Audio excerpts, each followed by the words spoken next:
बजरंगाची छाती फाडल्यावर प्रभू श्रीराम, तसा माझी छाती फाडली तर पवार साहेब। राज्यात अनेकांच्या अपेक्षा असतात, ज्याचा हात जगन्नाथ असतो त्यांच्या हाताला यश मिळालं।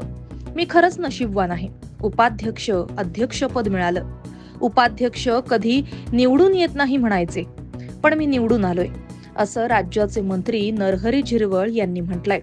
तर माझं खातं नवीन आहे, पण मी जुना आहे, मला सर्वांच्या आशीर्वादाची गरज असल्याचं त्यांनी म्हटलं। दरम्यान उपमुख्यमंत्री अजित पवार यांच्या मातोश्री यांनी पवार कुटुंब पुन्हा एकत्र आलं पाहिजे असं साकडं पांडुरंगाला घातलंय। या पार्श्वभूमीवर नरहरी झिरवळ बोलताना म्हणाले, दोन्ही पवार एकत्र आले पाहिजे ही पांडुरंगाला विनंती करतो। राजकारणात काही गोष्ट घडून गेली, मी पवार साहेबांना सोडून गेलो, मात्र लोकांनी आम्हाला निवडून दिलं, तर मी पांडुरंगाच्या शेजारी पवार साहेबांना पाहतो। साहेब निश्चित विचार करतील। राजकारणात त्याचा वापरही केला गेला। पहाटे शपथ झाली तेव्हा मी दिल्लीला पळून गेलो अशी माझ्यावर टीका झाली। त्यावेळी मी सांगितलं होतं की बजरंगाच्या छातीत प्रभू श्रीराम दिसले होते, तशी माझी छाती फाडली तर शरद पवार साहेबच दिसतील।